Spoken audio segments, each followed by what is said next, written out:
Recording. There you go. Got it. Got it. Well, I guess we'll go from there then, guys. Welcome everyone who's joined, and we'll go from there. Obviously, this is a kind of segue from the presentation that we did at the recent M3 UA conference in the Netherlands. And you probably recognize my face because I've been bugging you for a while. You probably recognize another member of the team, but we'll cover that in just a second. But just to cover some basic housekeeping, obviously all participants are muted for this session at the moment, but if you do have any questions, please submit them in the Q&A section. And obviously, as you probably just heard, the session is being recorded and it certainly will be sent to all of you afterwards, so don't worry, you won't miss anything, and we'll obviously share those to who joined a little later in the session. Alrighty. So, like I said, you probably recognize me. I've probably been bugging a lot of you at the events and getting stuck in conversations and discussing testing. You probably recognize Carl, who's our head of sales, who's with us today, and our earlier we made a joke about Tim being our internet whiz kid, but no, he's our technical guru who will be demonstrating and answering any questions you may have moving forward. But he still is an internet whiz kid as well. So he certainly is a whiz kid, absolutely. And obviously me, I guess you could say I'm the regional sales exec that looks after Europe, and a bit of a, I guess, me and Carl turning a little bit of evangelists at the M3 UA groups, and we'll hopefully keep it that way for many more sessions to come.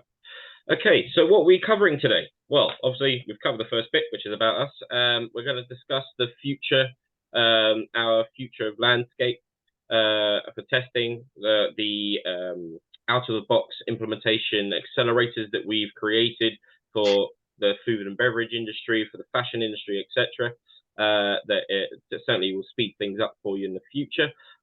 Insights into testing, of course, and then we'll discuss some successful, actual, interesting, real-life stories of customers that are also part of the M3 group and the CloudSuite that we've done amazing work with, and then we'll reach to the pinnacle of it, of answering some questions, some Q&A. So that will be us. So at this point, I'll give you a bit of an overview about us. We were established in 1996. I don't know if any of you can remember what you were doing back in 1996, but it's always a good way to think about it. We're working Euro 96. I remember that very well. Sorry. We've obviously we've worked with Infor for 10+ years and ongoing, of course, amongst other things. We're part of the Infor application marketplace, as we've mentioned, you've probably seen, which is great. Certainly had a lot of interesting conversations in that space. And obviously the pinnacle of what we do is we are a code-free software product, covering all aspects of end-to-end application testing, meaning we're 99.9% agnostic across all applications, and that will make a bit more sense further into this presentation. But before we go any further, I do have a couple of polls that we want to maybe give you. So 20 seconds, please answer the question. I guess the first question is, how is testing viewed within your business? Is it something that you guys look at as if it's a monster underneath your bed, or is it something that you're excited about? I'm quite interested to know what that looks like, so we'll give it a couple of more seconds. I've not met too many people that are excited about testing. Oh, no, I mean, we do certainly say that, UAT is certainly not something people enjoy doing. There is a rare group of people that do love it, but, for the business, it's always something that is put off. So we'll see what the results are on there. I don't know if we'll see those at the end or now. Oh, there we go. Hopefully you can see those now. Well, it's good to know that no one thinks it's not necessary, because that is the right answer. It definitely is necessary. It's nice to have. Well, that's a good one. There's no one there. It's important, absolutely. Testing is critical business continuity, and that is absolutely right. It is a critical factor in all businesses, so that's great. Is there another question that we wanted to put forward, or is that the only one? Yeah, not yet. Not yet. Okay. Well, look, at this point, I'm going to hand it over to the Elvis Presley of the business, Carl Andrews, take over. Elvis Presley, I don't think I've ever been, but... Well, you've got a better haircut than I do to represent that. So, yeah, thanks, Mike. Yeah, you're welcome. Thanks for the introduction there. Yeah, I'll think how good it was later, maybe. But yeah, so Mike's already said we delivered this presentation a couple of months ago at the Infor M3 event out in Amsterdam. Had some really good feedback and conversations, and it was the first insight where people got a little bit of an insight into what we do, how we do it, rather than being I'll say the theory behind it. But again, just sharing that, and obviously we'll share the recording. Yes, we're talking mainly about Infor. I need to click on my screen. There we go. But typically, enterprise organizations have on average in excess of 100 critical applications. And most organizations do start with their core, in this case, Infor. But there's a lot of integrations. More people are moving core applications to the cloud. Some will remain on premise. This is really just emphasizing that, okay, what happens if you're using a different CRM or a different warehouse management system, a different finance system, when they change as well? All of a sudden, we're compounding that effect, that potential risk on our business. So I think this, for me, it's a great slide that emphasizes that, and ultimately being able to test then end to end, from maybe your CRM into your ERP and then into output, maybe a separate finance control package. Being able to test end to end now is becoming almost part and parcel and critical for things to happen. So what do we think the answer is? And obviously testing is the answer in that. We're going to cover a number of different terminology around testing, because I think that's always very useful. People use terminology and assume we all know what we're talking about.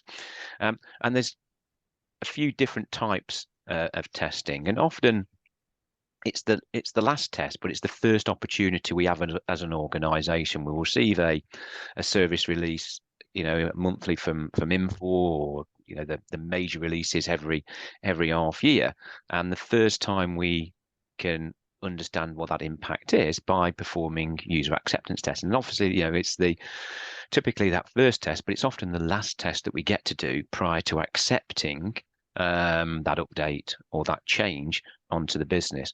And then we'll explain a little bit more about true regression testing. For me, regression testing is spot the difference, and we'll cover that. And why regression testing? We just want to know what's changed from one release to another release, and how easy is it to spot those changes. And a lot of user acceptance testing that typically does get done isn't just about, the colors have changed and that sort of visible bit. It's the functional element. So functional testing, and that's where a lot of automation and then the output of regression testing comes into it. And obviously test management, being able to manage what we do, what we've got to do, when have we got to do it, has it been done? We have too many stories from our customers that they've used Excel to manage everything, and have I done the testing? I've done it because I've ticked it to say that I've done it, but there's no evidence, there's no traceability, and then it goes and fails on the bit that I said that I've passed. So just chime in there a little bit, Carl. Just going back to the user acceptance testing, and I think you said it was kind of, it's the last test and also the first test. Yeah. And I think with cloud SaaS applications, it is the first time you get to test the application. You hope the vendor's done all the important, nitty gritty testing and it principally works, but it really is the first time that you get to test the way the application is going to be when you apply those changes. And of course, as you said, it's the last chance you have to test it as well before it goes live. So it's a very critical part of everything. Indeed, yes. Cheers, Tim. And that's why we've started now to have, from an Infor perspective, a lot more of what we do out of the box. And ultimately, why out of the box? Because it's, as we know, we want things to be simple for us. We want things to be more efficient. From a time and resource perspective, sometimes we don't know where to start. Certainly from our experience with some of our customers and our new customers, we know we do some testing, We know we don't do enough. We know now we're going to have to deal with the monthly service releases, half-yearly major updates, and it's almost the how are we going to go about it? And obviously, having elements out of the box makes things a lot quicker, easier to implement, and gives us a baseline to ensure that we've got that sort of quality, reliability, and repeatability about what we do and how we go about it. Again, giving that confidence every single time that, hey, we know what we've tested, we can see the results, and we've got a very high level of confidence about accepting that service release or that half yearly major release. And yeah, I know we've got some customers, some people on the call where you've got multiple locations, and don't necessarily go live at all locations. There's not generally a big bang across the globe to go live at all those sites. It's a progressive rollout. So having that scalability from being on multi-tenant, I'm going to go and roll out to a different location. You've got all those in our world, you've got all those implementation accelerators and test scenarios already set up that can be used, and makes that scalability a lot easier and quicker. And ultimately, why do we want to do all that, or why do you want to do all that? Because testing isn't necessarily a core competence of your business. Working in the food and beverage world, working in the tool hire world, so on and so forth. That's what you guys do in your businesses. So what does it look like? Very sort of holistic view, and as actually, I say, Carl, before you dive into that, I got a couple of polls actually I think would be useful to run by quickly. So very quickly, be interesting to hear what the impact of testing is on your business. Well, actually, I'd like to maybe whilst the guys are selecting their points, I think on the topics that you mentioned, Carl, it's something certainly interesting that I've had with customers and clients that I'm talking to currently. Just an example with a couple is, currently people are in the phase of moving to the cloud ERP or about to go live, and the main concerns that they have before even testing is even in the picture is and usually it's the points of I don't have time, or I'm worried that I cannot disrupt the business that's currently going on now. But I need this. How do I deal with that? The great thing is with UAT testing, manual testing, with a solution like this, is that there is no extra effort taken out. There is no increase of bottleneck. It actually will give back immediately return on investment, in the sense of you're gaining more information back from your own business just from solely documenting that testing, right? That ease of use to get things running. So that speed and implementation is important, whether you're about to think about testing, or actually if you're really in the thick of it, of actually doing a go live implementation. It's a simple integration and ease of use platform, which is key. But yeah, let's see what we had here. So it's a minor inconvenience or major disruption. Yeah, indeed. So it has impact, obviously, and for at least half of you, a major impact. I got one more actually, just related to that. Oh, hang on. It's nice having a little bit of interactive. Yeah, absolutely. This with. And actually, like you said, there's actually a key word on that screen, Carl, that you've put regarding scalability. It's the how do we look for the future of what we do have and the ever increasing amount of applications. We're agnostic. You need a solution that will help you be flexible to deliver on future targets moving forward. It's something that you don't have to worry about having to write code to try and integrate with an application. It's something that's going to be there for you. So it's a nice. How can I explain it? Yeah. It's a little cricket. So Zoom is not letting me do the third one for some reason. It says another poll has been launched, but I thought we ended that. But there we go. You haven't got a poll up on your screens, have you? I closed it. I haven't. No. But if it if it comes live after I've gone through the next screens, then just pause and for those few seconds it takes, So we'll we'll try do that. it. Yeah, indeed. So Okay. I would carry on, Carl. Thanks, Tim. Yeah, cheers. So really, what does it really look like from an over, that sort of helicopter view across your businesses?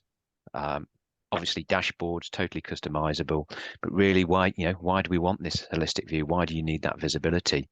Well, understanding what you need to test, when you need to test it, has it passed, has it failed, and ultimately if it has failed, can we drill through to that point of failure?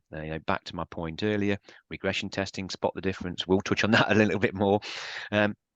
Knowing what's changed and being taken to that point of that point of change. It might not have failed, it may be just something we were expecting in that change.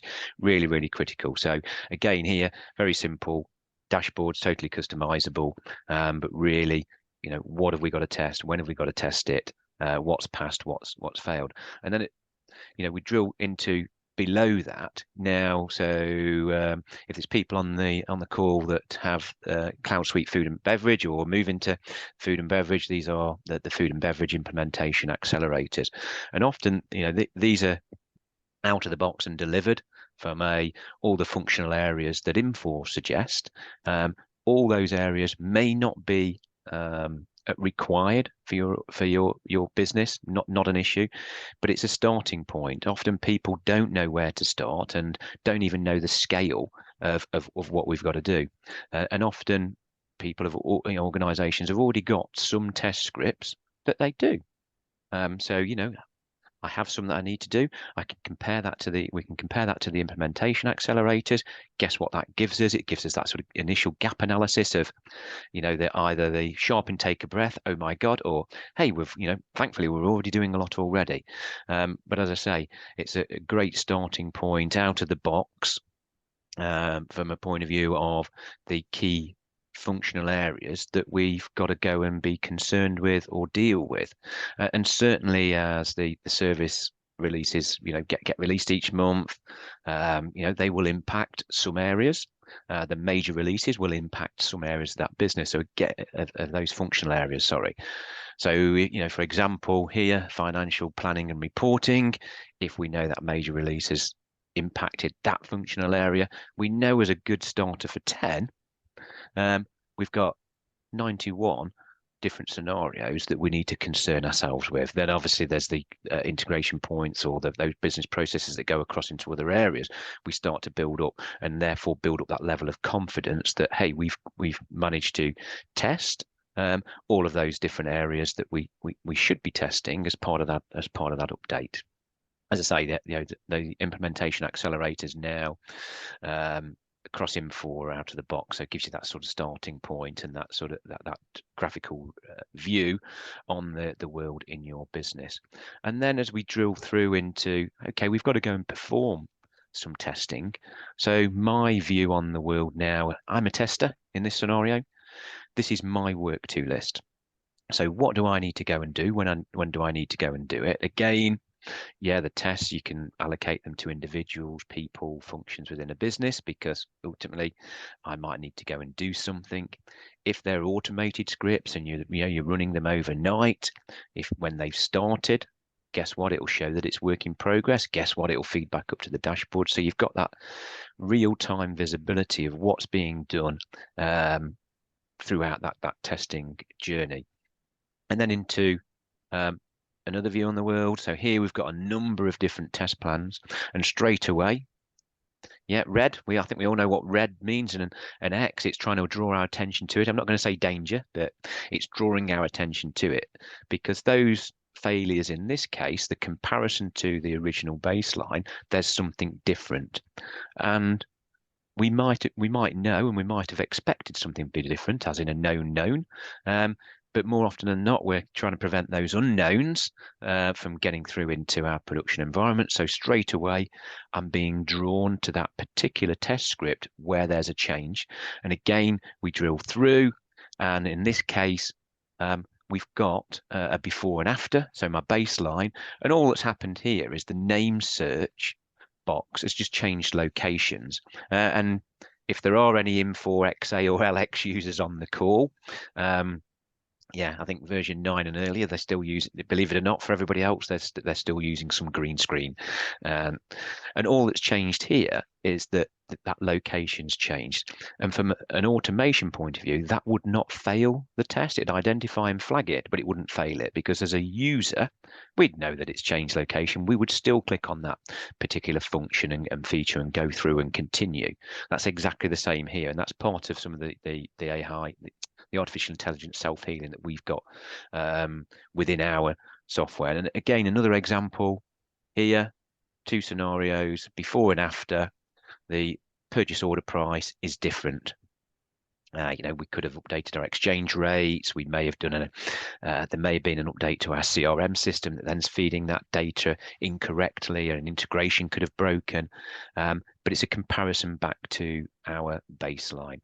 And if I can just add in, Gar, I mean, for those in the cloud, like Tim said, it's the first and last time you're doing your test. This is exactly that security net, right? It's that net that will capture those things that we as human beings may miss. We've had situations in the past where, somebody's gone live with an update and their purchase and order button went missing, just because one thing went missing out of 1,000 things you've really worked hard to find out has gone missing. The business can really suffer from that. So having that security net, for sure, with any update that comes in, you can really have the confidence that what is going into what's going live. What's changed, what's missing, what's maybe moved position that's not going to affect anything. And you can set those criteria to know that, this is the baseline. This is what we need for our business to work as a bare minimum. If there's anything else, or if anything goes missing from that, obviously, flag it. It's that security breach. Well, cheers, Mike. Thank you. Yeah, well. And then it's not just about, have things changed on the screen?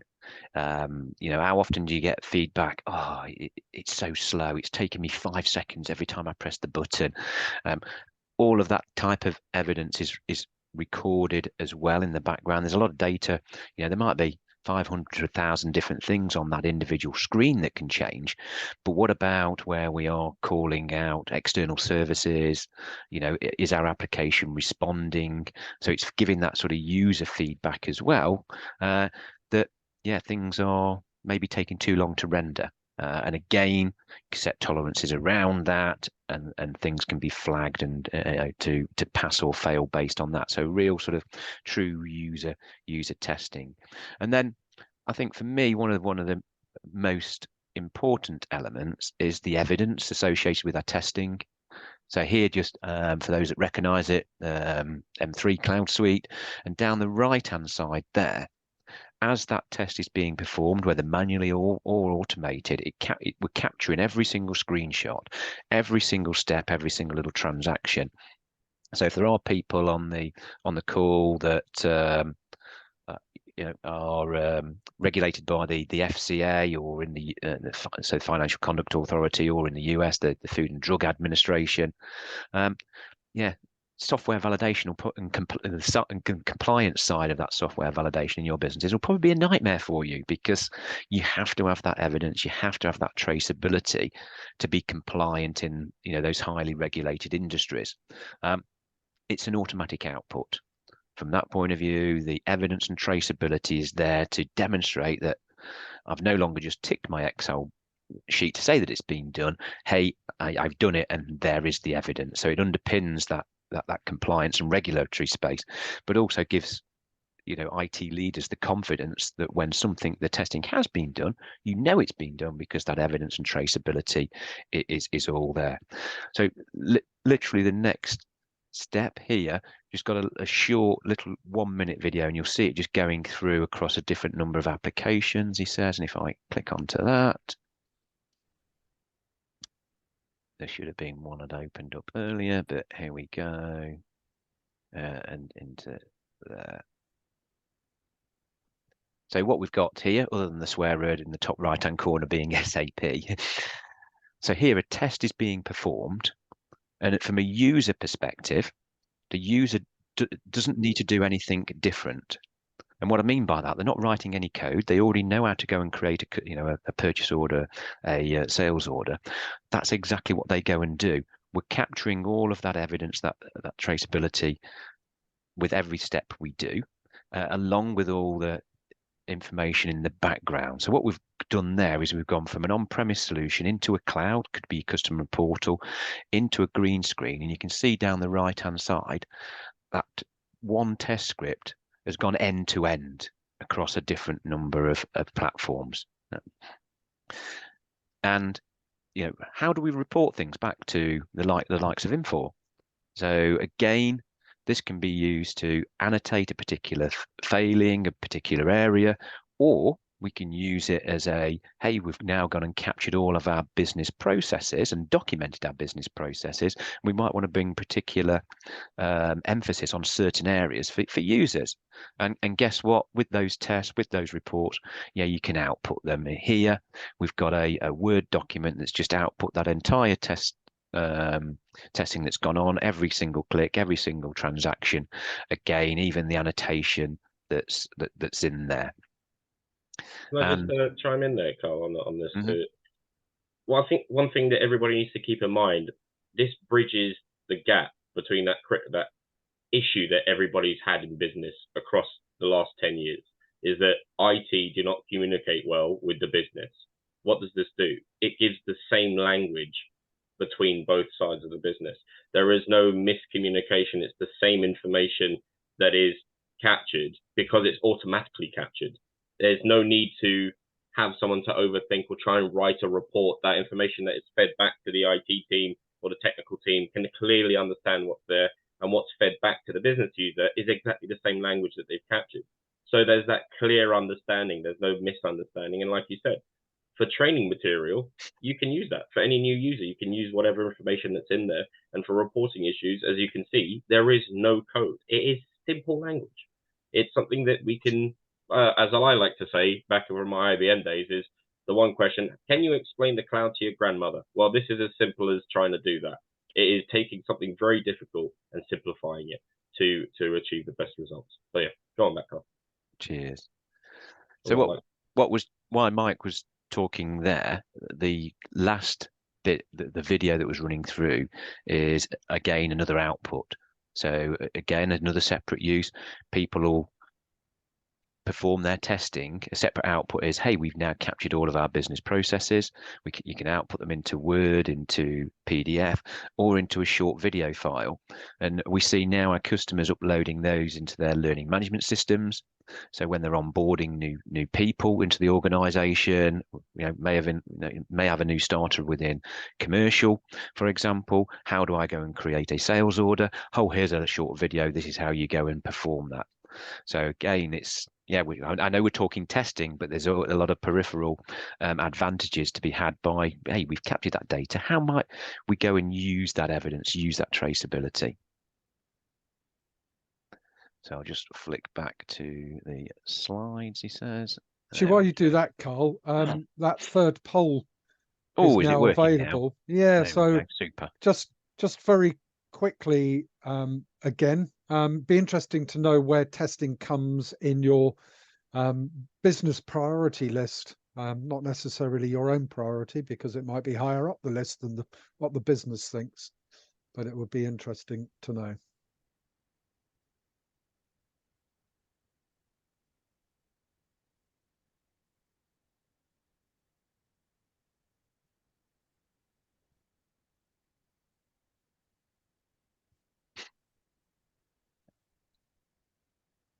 Is it? Have you closed it off? Let's share those results. So, yeah, interestingly, either not a priority or in the top 10, and that's, I think, quite typical. Yeah, indeed. Yeah, it's a shame because actually, particularly as you move into the cloud and SaaS applications, testing probably needs to be a little bit more of a priority than the business regards it. You no longer have control over what goes on, what changes are going in when they go. So, making sure that those changes that are going to get applied, whether you like it or not, are safe for you becomes more important. But yeah, interesting to know. Thank you. Yeah, cheers, Tim. Thanks. So we've run the test. We've talked about regression testing, and really to emphasize that point, again, we've seen as being, we understand how that change, what that change is, identifying what that change is. But again, just to bring a little bit of interaction, I say regression testing, spot the difference. I get it. When I say spot the difference, I really understand it. It takes me back to my childhood. But to emphasize that point, so literally this next screen, 3 seconds, try and spot as many differences as you can in those 3 seconds. I like this game. And there we go. So maybe a fraction over 3 seconds. But ultimately, as it's saying at the start, when we've performed our testing, are we drawn to the concerns easier sooner rather than later? And yes, through regression testing, yes, we are. And just again, to emphasize that point, there was actually, I think there's 10 differences, but we don't know that. But being able to identify them very quickly is very, very powerful. It's taken us to those points of failure, those points of concern, to go and address. And I think that really, for me, really emphasizes what regression testing is all about. And yeah, again, and actually, Carl, just thinking about that, if we translate this to testing, if you're doing this manually and you're given, I don't know, 3 minutes instead of 3 seconds, would you spot all 10? Maybe, maybe not. And I think that's the point with automating it. With our platform, it will spot those 10 differences, and it won't take 3 minutes to do it either. It'll probably take, Seconds. 30 milliseconds to find them for you. But the point is, it will find them all, which if you're doing it manually, you probably won't, or you probably don't have the time to go and find everything. yeah. And then again, all these things that it's finding won't necessarily mean they're bugs. They might necessarily just be additions to what you've already got as a baseline. It might be just a change of what it looks like, that it's moved position. But that information is critical, and actually on below this of finding those typical things, the platform actually gives you a lot more information, like UI, GUI information on the screen level. How long does it take to respond? For your developers, data like that is also important. So it actually gives you way more than what you need, really. But this is, again, going back to what I was mentioning before, that safety net to give you confidence that, you're not missing anything, or at least what you have captured is being captured, but making sure that what you don't know has been also captured is certainly something positive and something critical to have. Indeed, and it's back to that that same example. There again, you go. Response time, UI build, exactly. What has changed. So what does it really mean for us as in our businesses? What could we go and achieve? And just some examples from a few of our customers, and I know there's some people on the call that we recognise and spoke to at the M3 user group. You've probably seen Kuhn, who's the IT director from Rexel. He presented, I think, at everyone that I've attended. They've gone through. They're probably one of our more mature organisations from a testing perspective. And what do I mean by that? They're expanding out of and beyond Infor now that they've got that sort of, I'll say, confidently embedded, and they're starting to test end to end, bringing in other applications that are integrated to them. And one of the quotes there in one of the sessions at the M3 user group, actually from Kuhn, who's the IT director. For him, the visibility element is what he finds best for him, because ultimately he knows what's been done, what should have been done. It has been done. Everything's passed, or he knows what those issues are, and the evidence and traceability is behind it. So it gives him a real good level of confidence with those service patches, and also those quarterly, half-yearly major releases. Certainteed, another good one, weekly regression testing now, and yeah, I say some good feedback is that they've had no major bugs into their production, but they've stopped 3 major issues in the last 12 months getting into their production environment. And then, yeah, the third one on there, Valmet. Some of you maybe know those guys from some of the Infor user events as well. Big from a user acceptance testing perspective, and from what they historically used to take them, they saved themselves over 4,000 hours from a testing perspective. So there's a few different stories there, but that again is just different maturity levels of those organizations with regards to their testing. So we're about on time. I think we said for about 45 minutes, and we've got a few minutes left, which is good. So really, what are the takeaways? Hence the the image on there from these last 40 minutes. So yeah, out of the box, and more is coming from that out of the box. Yes, we've got the implementation accelerators. There's some core business processes that we know and identify. So ultimately, our phase 2 of out of the box is that there are some, I'll say, core testing scenarios that are already there to be working across the CloudSuite family, and the ability to test everything if you want to every single time as you get to that sort of maturity level, again gives you that resilience that with a high level of confidence that service release or that half yearly update's not going to affect your business. It's not going to break any integrations. And the opportunity that we have is that, hey, we've got the release notes, but we're going to do the last test or the first test, the user acceptance testing, our first test, but it's our last test. That's our means of gatekeeping, and understanding and drawing us to that point of concern, the spot the difference, the regression testing. That's obviously where we bring that automation, that truth regression testing to it. And yeah, as we become more mature, so don't just think about today, what's that future digital strategy of your organizations, and can you test end to end across those processes? And as I say, we've been around for 26 years and started in that green screen world into web and cloud, and bringing predictability to what we do and increasing our breadth and depth of testing. Then automation has its part to play. It has a very big part to play, but it gives us that repeatability and predictability about every single change, ultimately trying to make things as easy as they need to be, because it doesn't need to be hard, and often we look at it and think, oh my god, there's all of these different areas we need to concern ourselves with.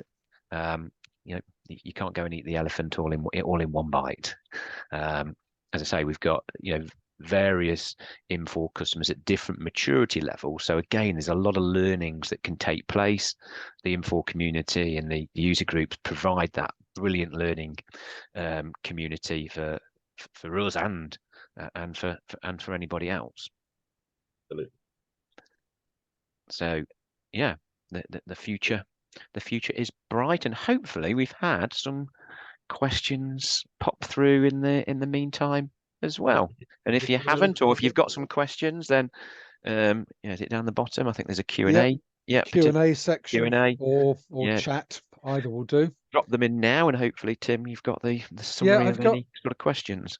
Yeah, I've got one here about regarding testing, particularly for Infor. Why can't I rely on Infor's testing to be sure things are working? I guess is the question.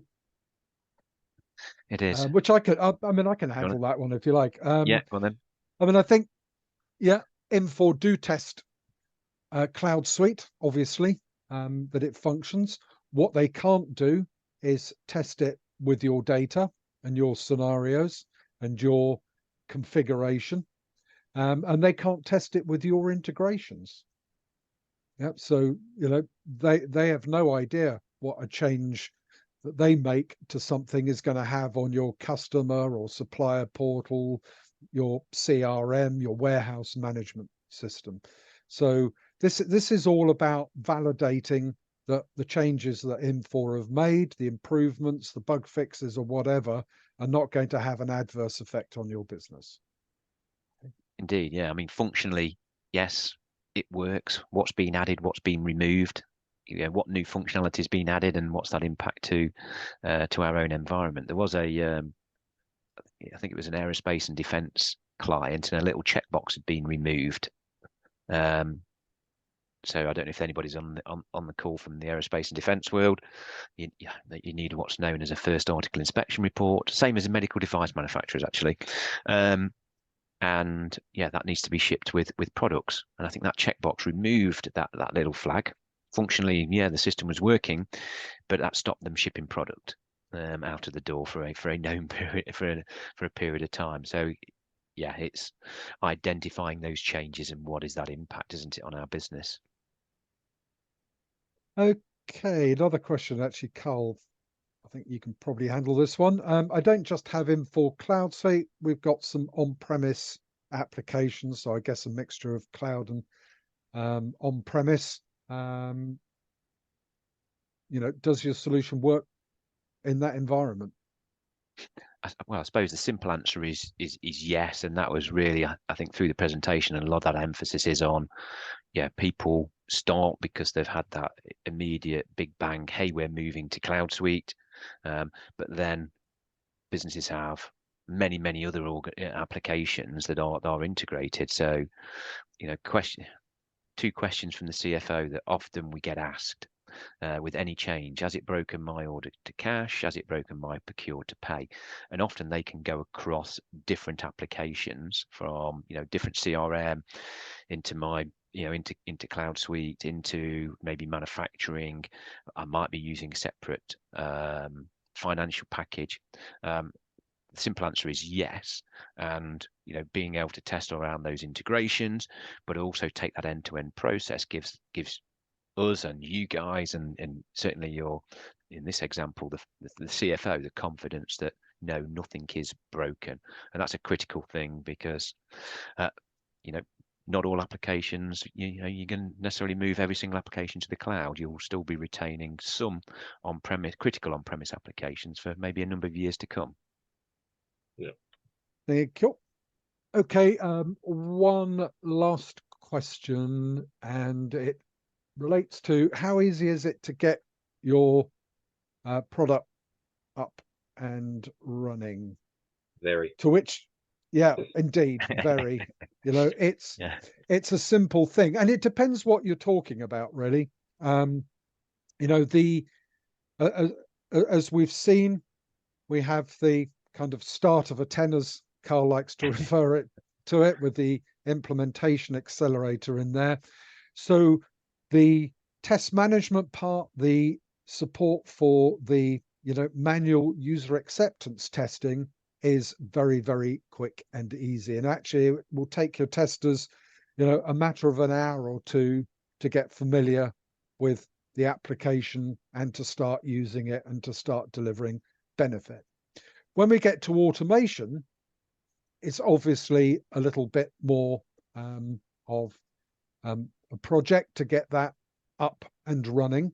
And actually, you know, quite often customers wait a little bit, because with automated testing, the thing that is absolutely critical is knowing what you need to test and how you need to test it. And that's where the manual testing part comes into play, because as people are documenting their user acceptance testing and providing that evidence, that traceability, accountability, etc., that also gives us the basis then for understanding what we need to automate and how we go about automating it.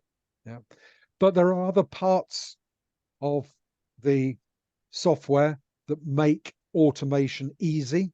I mean, creating automation is one thing, but as applications change, your automation needs to change, and the ability for the automation to adapt itself automatically to those changes. You know, we looked at the spot the difference. The part that we didn't really focus on there is, yes, we've spotted all those differences, but the fact that the automation will then adopt those changes into the test scripts so that next time it will reflect the way the new application is.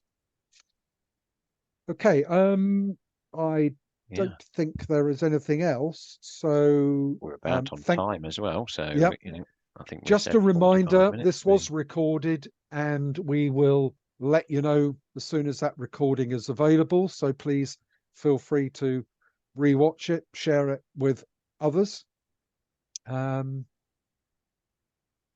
don't know, anything else from you, Carl, before we No, just to thank everybody for, you know, the time they've taken out of their day today.